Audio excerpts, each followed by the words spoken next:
देश की राजधानी नियमों, कायदे, कानून और निगरानी का सबसे बड़ा केंद्र है। लेकिन हर बड़े हादसे के बाद एक सवाल फिर से खड़ा हो जाता है, क्या यहां पर सिर्फ इमारतें खड़ी हो रही हैं या फिर लापरवाही भी पल रही है?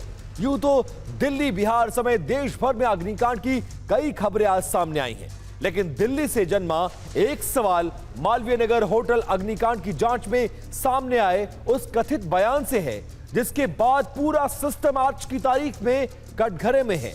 वो बयान है कि दिल्ली में सब चलता है।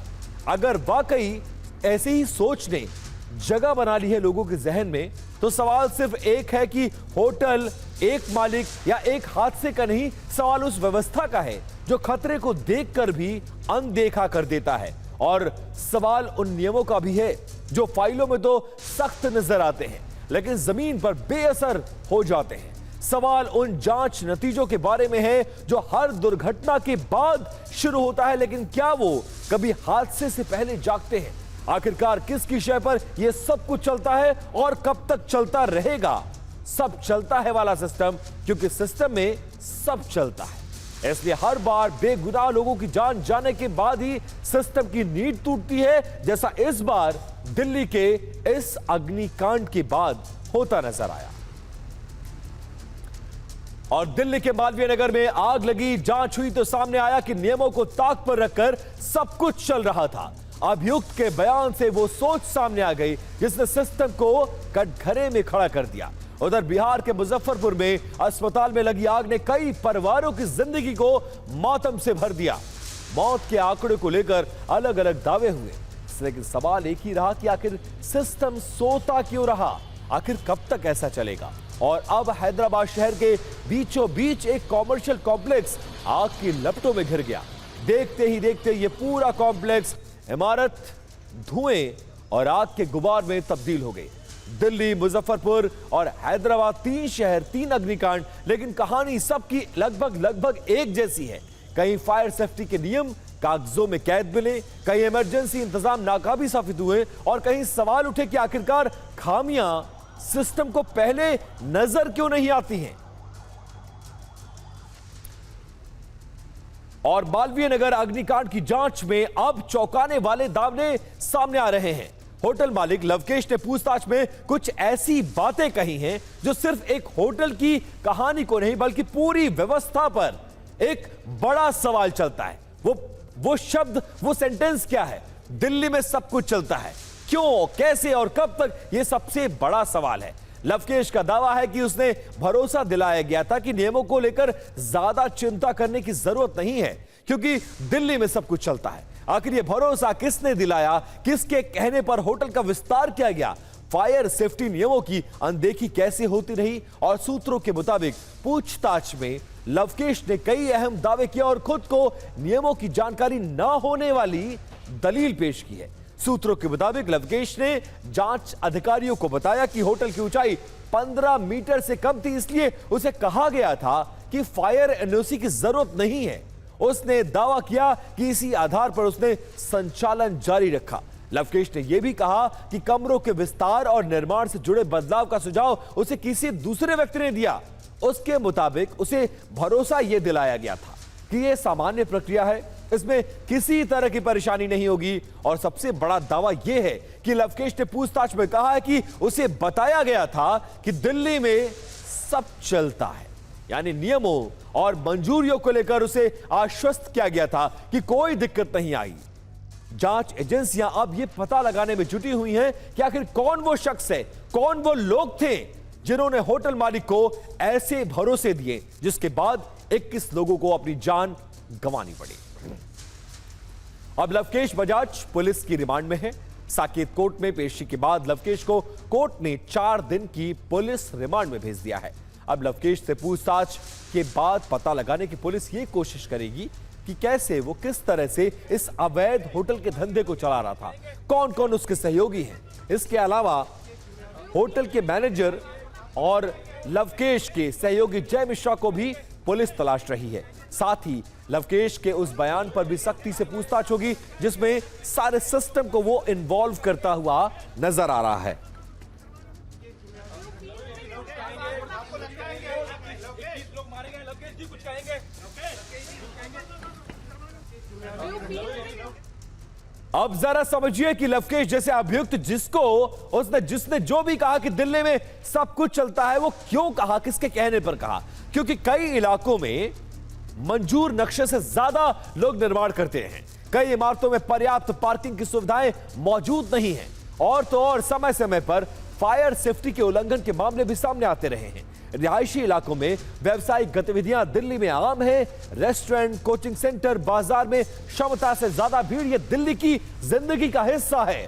फुटपाथ, सार्वजनिक स्थानों पर बार बार अतिक्रमण, कई बाजारों में खुले तार और असुरक्षित बिजली व्यवस्था, यह दिल्ली की नब्ज है और इसी नाम से दिल्ली जानी जाती है।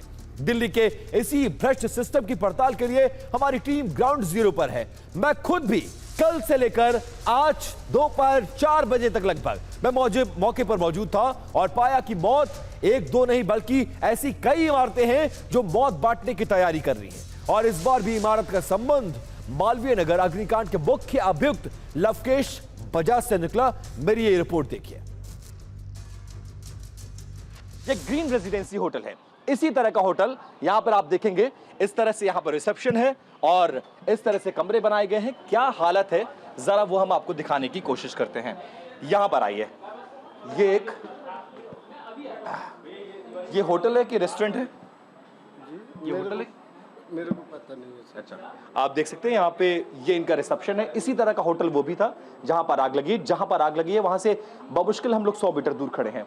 ये उसका रिसेप्शन एरिया है। रूम्स के लिए किधर जाएंगे? सामने से अगर दिखाना चाहें तो आइए। कैसे कमरे बने होते हैं इस तरह के होटल्स में, जरा वो हम आपको दिखाने की कोशिश करते हैं। ये देखिए, इस तरफ देखिए, ये देखिए, ये होटल है। और अगर सोचिए इतना पतला, ये होटल का जो पूरा चौड़ाई है ये लगभग 15 फीट है। ये ऊपर जाने की सीढ़ी है, ये लिफ्ट है और इस तरह से कमरे हैं। ये देखिए, कमरा नंबर 1, कमरा नंबर 2। फिलहाल कमरे को बंद करके रखा गया है, लेकिन फर्ज करिए अगर इस होटल में आग लग जाए तो क्या होगा। इस तरफ से अगर नीचे आग लग जाए तो इन सीढ़ियों पर जो फर्स्ट फ्लोर पर रहने वाले लोग हैं वो कहां जाएंगे, कैसे बचकर भागेंगे, कैसे जान बचाएंगे, ये एक सबसे बड़ा सवाल है। यहां देखिए लिफ्ट बनाया गया इतनी पतली सी जगह में। इस पूरे होटल की चौड़ाई देख लीजिए, मेरी लंबाई लगभग 6 फीट है, मुझसे 3 गुना लगभग 15 से 18 फीट ये होटल चौड़ा है। और इसी 18 फीट में इस तरह का वेटिंग लॉन्च है। इस तरह से आपको लिफ्ट नजर आएगी, इस तरह से आपको ये सीढ़ियां नजर आएंगी और इस तरह से ये कमरे काटे गए हैं। जरा इन कमरों को देख लीजिए। फिलहाल होटल प्रशासन ने इन कमरों को बंद करके रखा है। जैसे ही ये घटना हुई है तमाम कमरों को बंद कर दिया गया है। जो लोग थे उनको यहां से भगा दिया गया और अब फेस सेविंग की कोशिश की जा रही है।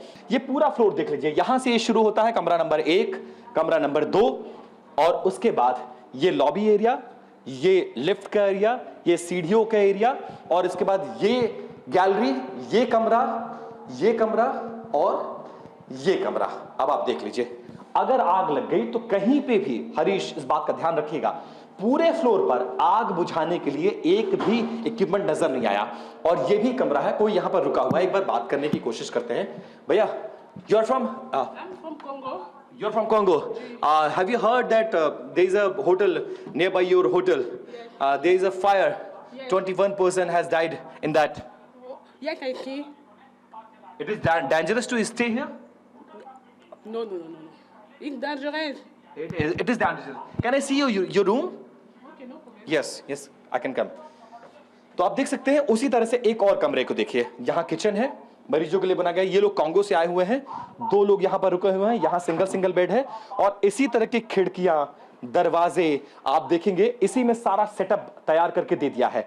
और अगर इसी तरह के कुछ अलग अलग देशों से, साउथ अफ्रीका से, मिडिल ईस्ट से लोग आए हुए हैं और वो यहां पर आने के बाद इस तरह से आग लग गई और आग लगने के बाद सब कुछ जलकर खाक हो गया। ये लोग मारे गए हैं, इनको अंदाजा नहीं है। इस तरह से खिड़कियां थी। अब सोचिए यहां पर आग लगे, अगर गैलरी में आग लग जाए तो भागने और बचने का क्या रास्ता है? कोई रास्ता नहीं। खिड़कियों को तोड़ना पड़ेगा और जमीन पर कूदना पड़ेगा। अब इस रिपोर्ट के बाद आपको एक अहम तस्वीर दिखाते हैं। कल मालवीय नगर की घटना के 26 घंटे बाद मुख्यमंत्री को आखिरकार फुर्सत मिल ही गई और तब जाकर अग्निकांड के पीड़ितों का हाल जानने की औपचारिकता पूरी कर दी गई। प्रॉपर वीडियो सेशन हुआ, लेकिन सवाल सिर्फ संवेदना का नहीं, सवाल जवाबदेही का है। 21 लोगों की जान चली गई, तो आखिरकार इसके कितने गुनहगार हैं? अवैध निर्माण किसकी नजरों के सामने हुआ? नियमों की अनदेखी किसके शह पर हुई? और फायर सेफ्टी के इंतजाम कागजों तक ही सीमित क्यों रहे? हादसे के बाद कार्रवाई की बातें हो रही हैं, लेकिन दिल्ली जानना चाहती है कि सिर्फ छोटे कर्मचारियों पर गाज गिरेगी या फिर उन बड़े जिम्मेदार लोगों का भी हिसाब लिया जाएगा जिनकी लापरवाही ने 21 जिंदगियों को मौत के मुंह में ढकेल दिया। और सबसे खास बात यह कि दिल्ली की मुख्यमंत्री मैक्स हॉस्पिटल जाकर घायलों का हालचाल तो जानती हैं, लेकिन वहां से 200 मीटर दूर उस घटना स्थल का अब तक उन्होंने दौरा नहीं किया, कल जहां पर यह पूरी घटना घटी है। अब आपको बताते हैं कि दिल्ली में कार्रवाई के नाम पर अब तक क्या कुछ हुआ है। 4 दिन की पुलिस रिमांड पर लवकेश को भेजा गया है। पुलिस की कई टीमें जांच में जुटी हुई हैं। फायर सेफ्टी नियमों की जांच शुरू कर दी गई है। इमारत के दस्तावेज खंगाले जा रहे हैं। फायर एनओसी की वैधता की पड़ताल की जा रही है। शहर भर में फायर सेफ्टी जांच अभियान अब चलाया जा रहा है। आसपास की इमारतों का सुरक्षा ऑडिट किया जाएगा। मृतकों के परिजनों को 10-10 लाख रुपए के मुआवजे का ऐलान किया गया है और साथ में गंभीर रूप से घायलों को 5-5 लाख रुपए दिल्ली सरकार की तरफ से देने का वायदा किया गया है। और कोई दुर्घटना हो जाती है तो बेशक सिस्टम जागता है, लेकिन समय रहते कार्रवाई क्यों नहीं होती, यह सबसे बड़ा सवाल है। दिल्ली से विवेक शर्मा की यह रिपोर्ट देखिए और समझिए इस सिस्टम में कितनी खामियां हैं और इसके बाद सब कुछ चलता है दिल्ली में। जहां पर यह हादसा हुआ वहां के आसपास बने बेड एंड ब्रेकफास्ट जितने भी गेस्ट हाउस थे उनके बाहर ताला नज़र आ रहा है। इस वक्त हम एक गेस्ट हाउस के बाहर मौजूद हैं और आप तस्वीरों में देख सकते हैं कि इस गेट के बाहर ताला आपको नज़र आएगा। ये गेस्ट हाउस लवकेश कुमार का बताया जा रहा है और आप इसके अंदर की तस्वीरें देखेंगे तो आपको यहाँ भी बेसमेंट नज़र आएगा और बताया जा रहा है कि इसके अंदर भी काफ़ी तादाद में कमरे बने हुए हैं, यानी कि 5 से 6 रूम जो हैं वो बने हुए हैं। इसके अलावा ऊपर की तरफ भी काफ़ी तादाद में कमरे बनाए गए हैं। इसी तरह की तस्वीरें में अगर आपको आगे दिखाऊं तो आपको कुछ और यहाँ पर गेस्ट हाउस जो है वो नज़र आएंगे। यहाँ पे वीनस इन आपको गेस्ट हाउस नज़र आएगा, यहाँ भी ताला लगा नज़र आ रहा है। और इसी तरह की तस्वीरें इस पूरी गली में नज़र आ रही है, जहाँ भी गेस्ट हाउस है वहाँ पर ताले नज़र आ रहे हैं। अगर मैं आपको आगे लेके चलूँ तो आपको आगे की तस्वीरें दिखाऊं तो आपको दिखाई दे जाएगा यहाँ पर ग्रीन रेसिडेंसी एक और यहाँ पे गेस्ट हाउस नज़र आएगा।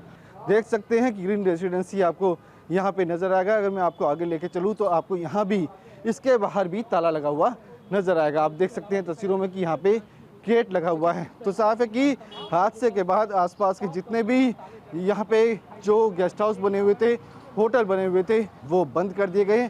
कई जगह ऐसी हैं जहाँ पर मेन बोर्ड तक हटा दिया गया है। तो साफ है हादसे के बाद प्रशासन एक्शन मोड पे। उनका कहना है कि जिनके पास एनओसी नहीं होगी उनके खिलाफ सख्त एक्शन लिया जाएगा। तो वहीं यहाँ पर गेस्ट हाउस के मालिकों ने बोर्ड तक हटाने शुरू कर दिए हैं, तो कई जगह पर ताल नज़र आ रहा है। और दिल्ली का अग्निकांड सिस्टम का वो कांड है जिसे समझने के लिए आपको हम 10 बड़े पर्दाफाश दिखाने जा रहे हैं।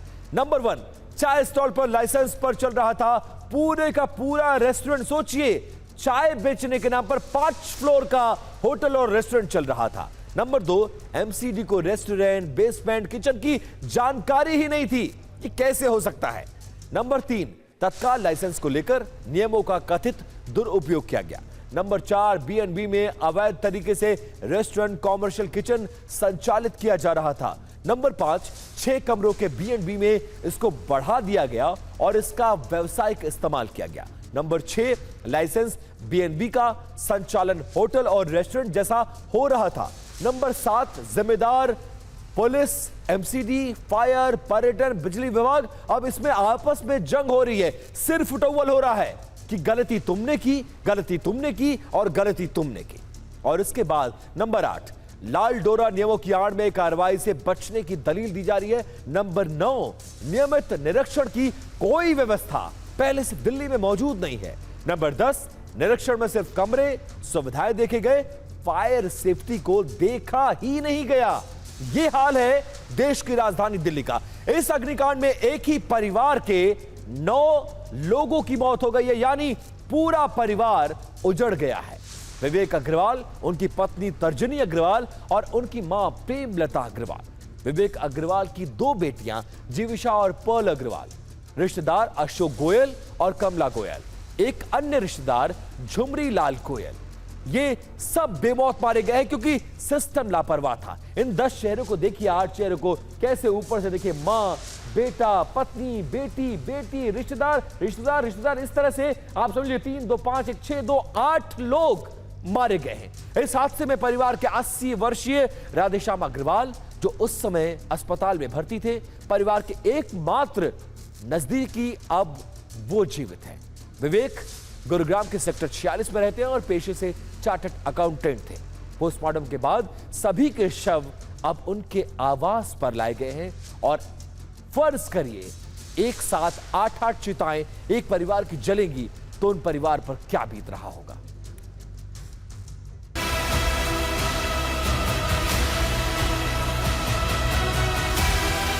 जिनका ऑपरेशन हुआ है, कुछ पेशेंट अभी मैक्स में हैं, जिसमें एक महिला हैं जिनकी बैक का ऑपरेशन हुआ है। कुल मिलाकर के अभी सारे पेशेंट जो बहुत क्रिटिकल थे, मैं अभी कोई इसके बारे में कह नहीं सकता हूँ, लेकिन पहले से कल की तुलना में सभी की स्थिति बहुत ज़्यादा बेहतर है।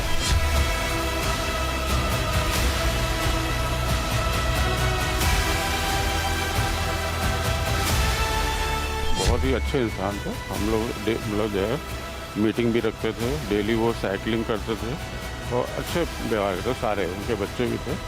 हम लोग यहाँ घूमने निकलते थे पार्क में, तो मिलते थे, अच्छे थे। परिवार में कितने लोग थे? उनके फैमिली में कितने मेंबर्स थे? 5-6 मेंबर थे टोटल, फादर मिलाकर के। अच्छा, बच्चे कितने थे? बच्चे 2 लड़कियाँ थी। बच्चे कौन सी क्लास में पढ़ते थे? बच्चे 12th करके बंगलोर गई है, दूसरी यहीं पे पढ़ती है। वो आई थी, अभी उनके दादाजी बीमार थे तो उनके पापा ने, विवेक ने बुलाया। अभी 3 दिन पहले ही मेरी बात हुई थी कि मेरे पापा बीमार हैं और हम वहाँ जा रहे हैं।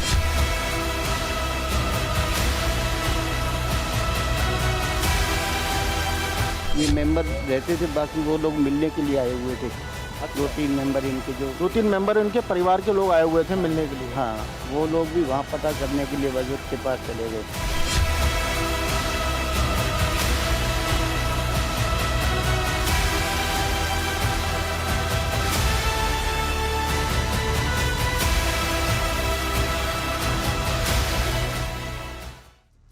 और अब आपको दिल्ली की एक और खबर दिखाते हैं। उत्तर पूर्वी दिल्ली के प्रकाश विहार में एक 4 मंजिला इमारत अचानक गिर गया। आप जिसे वीडियो में देख रहे हैं, यह घटना बुधवार शाम की बताई जा रही है। इस इमारत में पहले से ही दरारें आ गई थी, जिसे देखते हुए उसे पूरी तरह से खाली करा लिया गया था। जिस समय इमारत गिरी उसके अंदर कोई मौजूद नहीं था। यही वजह रही कि इतना बड़ा हादसा हुआ, लेकिन सभी लोग सुरक्षित हैं। अब न्यूज काउंटर में खबर को बदलते हैं, ब्रांडिंग को चेंज करते हैं और बात करने जा रहे हैं उस अस्पताल की जहां हम और आप अपनी जिंदगी को बचाने की उम्मीद से जाते हैं, लेकिन बिहार के स्वास्थ्य सिस्टम में आग लग गई है। यह खबर आपको जगाने के लिए बहुत बड़ी है। और अगर वहां भी भ्रष्ट सिस्टम की भेंट चढ़ जाए तो क्यों ना सवाल पूछा जाए आपसे कि आखिरकार सिस्टम में आग नहीं तो क्या है फिर। बिहार के मुजफ्फरपुर में एक अस्पताल मरीजों के लिए मौत का जाल बन गया।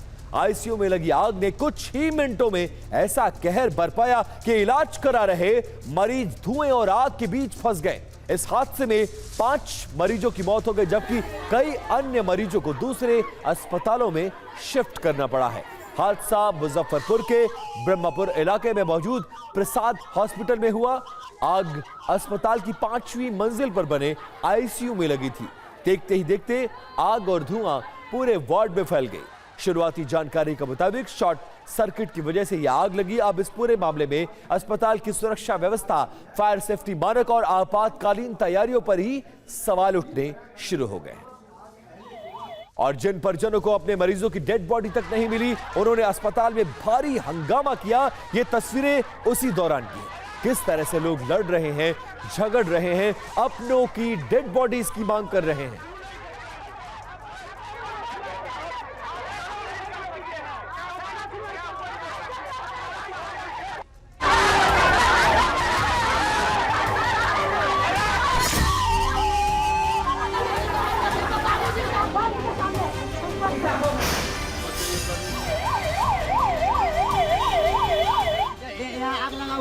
पेशेंट है, पेशेंट नहीं आता, हम घूम के आए हैं। पेशेंट नहीं आता, पेशेंट कहाँ है? पेशेंट नहीं आता। तो बेड पर थे जो बाबू पूरे लग गया अभी। हमको न्याय चाहिए, इसमें बॉडी चाहिए। फायर ऑडिट है, बाकी उस पर हम लोग अभी काम कर रहे हैं, देख रहे हैं कितना अनुपालन है, क्या है, फिर डिटेल में आप लोगों को बताया जाएगा। रिस्पॉन्सिबिलिटी फिक्स करेंगे, वो FIR होगा, उसको हम लोग देखेंगे। आग लग गई है तो उसके कारणों की जांच होगी और निदान की व्यवस्था सरकार करवाएगी।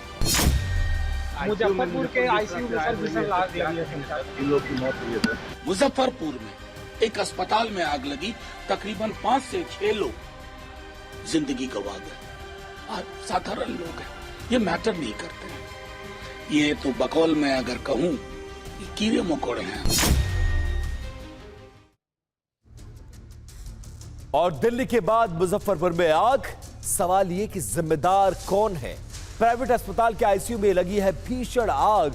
मौत की संख्या को लेकर अलग अलग आंकड़े पेश किए जा रहे हैं।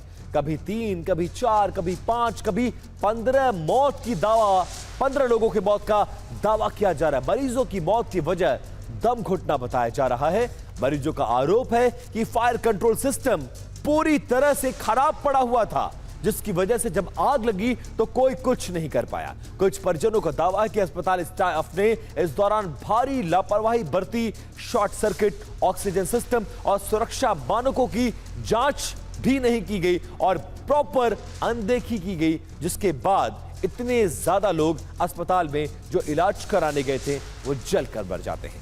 अब आपको हाथरस से आई एक और खबर दिखाते हैं। हाथरस जिला अस्पताल में भी आग लगने से अफरा तफरी मच गई। आग पहले विद्युत केबल में लगी, जिसके बाद गोदाम में रखी दवाओं और दूसरे सामान तक फैल गई। घटना के दौरान अस्पताल परिसर में मौजूद मरीजों और तीमारदारों में हड़कंप मच गया।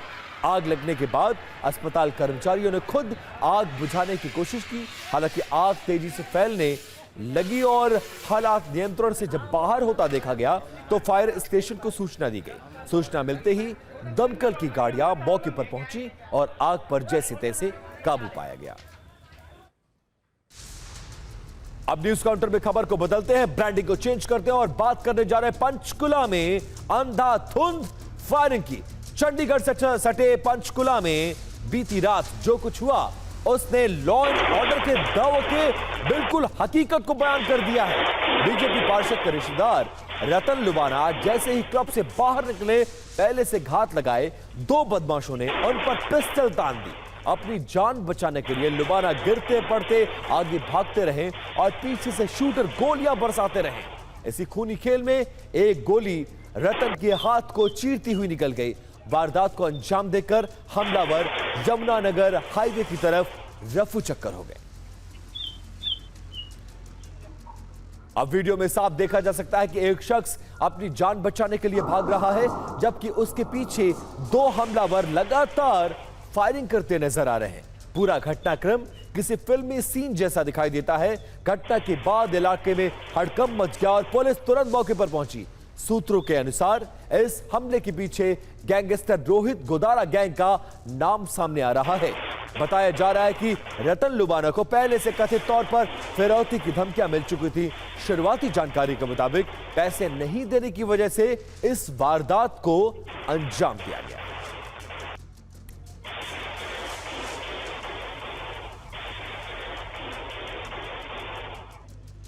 अब सीसीटीवी फुटेज में साफ तौर पर दिख रहा है कि बदमाश उन्हें जान के मारने की नियत से ही वहां पर आए थे। वो लगातार सेमी ऑटोमेटिक पिस्टल से गोलियां चला रहे हैं। निशाना ना चुके इसलिए दोनों हाथों में पिस्टल पकड़ रखी है। यदि लुबाना हिम्मत करके तेजी से दौड़े ना होते तो उनका बचना इस घटना में मुश्किल था। रतन लुबाना को गोली मारकर जो शूटर वापस लौट रहे थे, उन्हें देखकर वहां मौजूद लोग भागते नजर आ रहे हैं।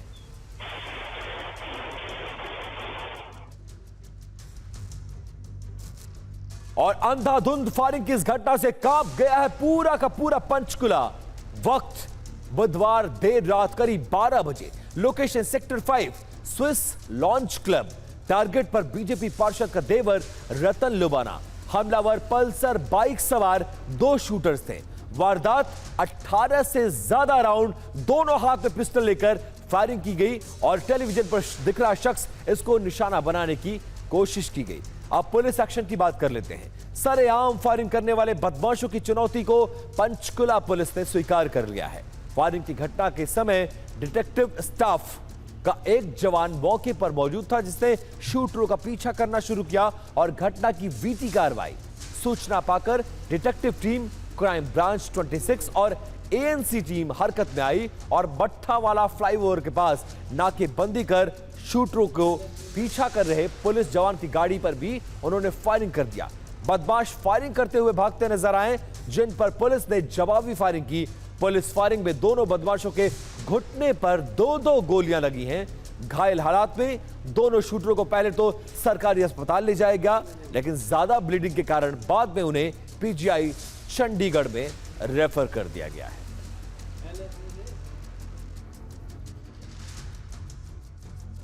और फायरिंग करने वाले शूटर की तस्वीरें आप देख चुके हैं। रतन लुबाना पर फायरिंग होने के कुछ देर बाद ही उनके मोबाइल पर एक कॉल आई। कॉल रतन लुबाना के किसी परिजन ने रिसीव किया।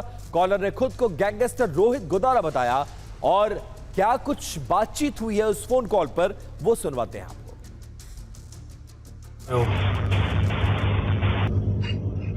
रतन से बात करोगे, लुबाना से बात करोगे? सर वो तो है नहीं, रतन तो हॉस्पिटल है। आप मैं रोहित गोदारा बोल रहा हूँ। भाई वो तो हॉस्पिटल में है। कितनी गोलियां लगी है इसके? भाई कुछ नहीं पता अभी तो। बड़ा है सर, 3-3 4-4 करोड़ रुपए दुश्मन को दे रहा है ना, तो मरना ही है। लास्ट में इसको कौन सा दे रहा है? फाल ना कर मरना है भाई, पता नहीं। कोई नहीं, चलो ठीक है। ठीक है जी, ठीक है। और दोनों हाथों में पिस्टल लेकर बदमाश फायरिंग करते रहे और उसके बाद एक्शन में नजर आई है पंचकुला पुलिस। फिलहाल दोनों शूटर्स के पैरों में गोली मारी गई है और उनको अस्पताल में भर्ती कराया गया है। एनकाउंटर में शूटर जसविंदर हरप्रीत की गिरफ्तारी हुई है। दोनों बदमाश गोल्डी बराड़, रोहित गोदारा गैंग के शूटर्स हैं और शूटर जसविंदर पर लुधियाना में 2 केस पहले से दर्ज हैं। शूटरों के पास से 2 सेमी ऑटोमेटिक पिस्टल भी बरामद हुई है। पिस्टल में 10 कारतूस लोड होने वाली मैगजीन भी लगी हुई थी। फिलहाल इन दोनों शूटर्स का अस्पताल में इलाज किया जा रहा है।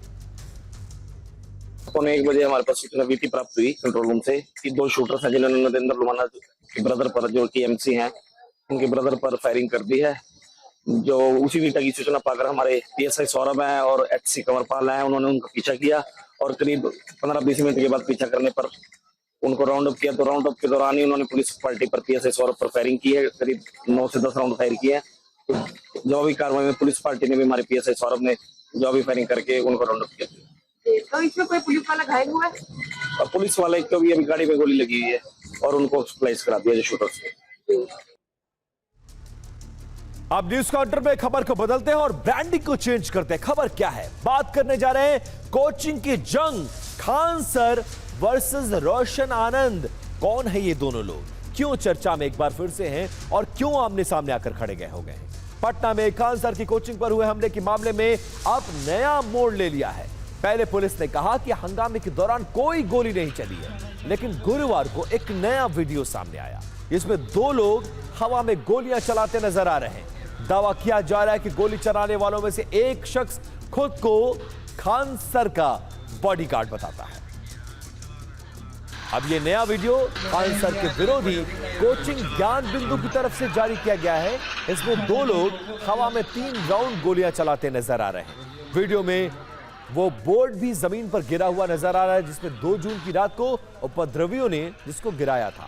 इसी से अंदाजा लगाया जा रहा है कि ये वीडियो उसी रात का है, जबकि हंगामा उसी दिन हुआ। फायरिंग का वीडियो सामने आया तो खान सर की कोचिंग के 2 गार्ड को पुलिस ने हिरासत में ले लिया है। पुलिस इस पूरे मामले की जांच कर रही है। दोनों गार्ड से फिलहाल पूछताछ की जा रही है। अब आखिरकार खान सर की कोचिंग पर फायरिंग का सच क्या है?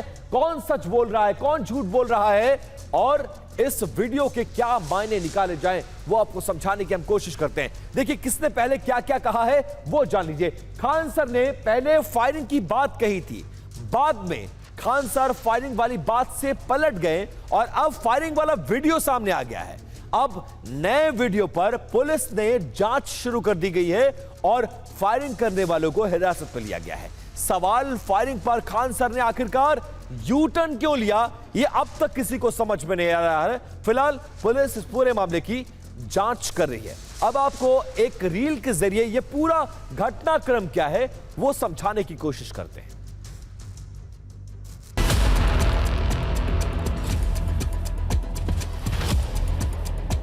बोर्ड देखिए जिस तरह से यहाँ पर नीचे किस तरह से ये जो होर्डिंग लगे हुए थे ऊपर, इन सब को भी यहाँ पर धराशायी कर दिया गया है। और कोचिंग संचालकों के बीच आपसी वर्चस्व की जो लड़ाई है, ये जो मुसल्लेपुर हाट है, यह मुसल्लेपुर हाट कोचिंग का हब है एक तरह से। और इस हब में इस वक्त अगर आप देखें तो बाहर जो हजारों छात्र जो खान सर के कोचिंग में पढ़ते हैं, क्योंकि कोचिंग इस वक्त बंद है, गेट बंद कर दिए गए हैं, ताले लगा दिए गए हैं, लिहाजा आप देखें पूरी सड़क पर छात्रों की भीड़ यहाँ पर है।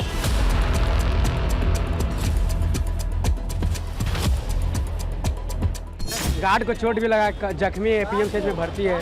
चोट लगा है, पूरा सीरियस है गार्ड।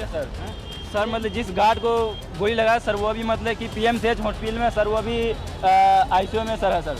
और सर खान सर के सर ऑफिस में भी सर गोली चला है। और सर आप ऊपर देखिए सर उनका किस तरीके से तोड़ दिया गया। और सर वहाँ पे जो है सर ब्लड का भी सर वहाँ पे है निशान, जहाँ पे सर गोली चला है वहाँ पे है सर, वहाँ पे दिखाइए सर। खान सर को 2-3 बार लगातार इस तरह से हमला हो रही है, तो सरकार से यह स्टूडेंट मांग करते हैं कि खान सर को Z+ सिक्योरिटी दी जाए। ज्ञान बिंदु के जो होर्डिंग है उसके ऊपर अपना पोस्टर लगा दिया गया था और यहीं से इस पूरी अदावत की, हालांकि अदावत पुरानी है लेकिन ये कहते हैं ना कि पलीते में आग इस बार यहीं से भड़की थी। ज्ञान बिंदु कोचिंग सेंटर आपको थोड़ा सा दिख रहा होगा और ठीक उसके ऊपर एक पोस्टर लगा दिया गया खान सर का। खान सर भी आपको कॉर्नर में उनकी तस्वीर दिख रही होगी और यहीं से झगड़े की शुरुआत होती है।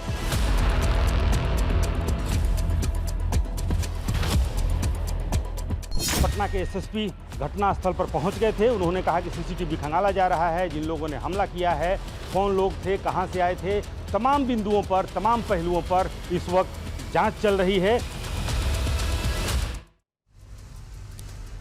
तो पटना में कोचिंग वर्सेस कोचिंग की जंग चल रही है। पूरा बवाल दो कोचिंग के बीच आपसी दुश्मनी का नतीजा बताया जा रहा है, जिसमें ज्ञान बिंदु एकेडमी के डायरेक्टर रोशन आनंद गिरफ्तार हो गए हैं। रोशन आनंद के दो साथी अभिषेक और गौरव भी इस पूरे मामले में गिरफ्तार किए गए हैं। मुख्य अभियुक्त रोशन आनंद फिलहाल बेऊर जेल में बंद हैं। रोशन आनंद ने खुद पर लगे सभी आरोपों को फिलहाल गलत बताया है। बवाल में खान सर की कोचिंग के एक गार्ड का सिर फटा हुआ है। फिलहाल पुलिस मामले की जांच कर रही है। इस पूरे मामले में कि आखिरकार सच कौन बोल रहा है और झूठ कौन बोल रहा है। अब देखिए, आपको बिग वॉल से इस वॉल पर लेकर चलते हैं और खबर को बदलते हैं। न्यूज काउंटर पे अगली खबर कहां पर? कन्नौज में सड़क पर शंकराचार्य और एक बार फिर से अभिमुक्तेश्वरानंद चर्चा में हैं। इस बार कन्नौज के पाल चौराहे पर ज्योतिष पीठ के शंकराचार्य स्वामी अभिमुक्तेश्वरानंद सरस्वती को सड़क किनारे रात बितानी पड़ी, जिसने स्थानीय प्रशासन की संवेदनशीलता और व्यवस्था पर गंभीर सवाल खड़े कर दिए हैं। शंकराचार्य बुधवार को कन्नौज के तिरवा विधानसभा पहुंचे, जहां पर समाजवादी पार्टी समर्थकों ने उनका स्वागत किया। इसके बाद उनकी यात्रा कन्नौज शहर पहुंची थी। यहां शिष्यों ने उनके स्वागत में टेंट लगाया था। टेंट में करीब 45 मिनट तक शंकराचार्य रुके रहे और उसके बाद छिबरामऊ के एक स्कूल में शंकराचार्य के लिए रात्रि विश्राम का कार्यक्रम पहले से तय करके रखा गया था।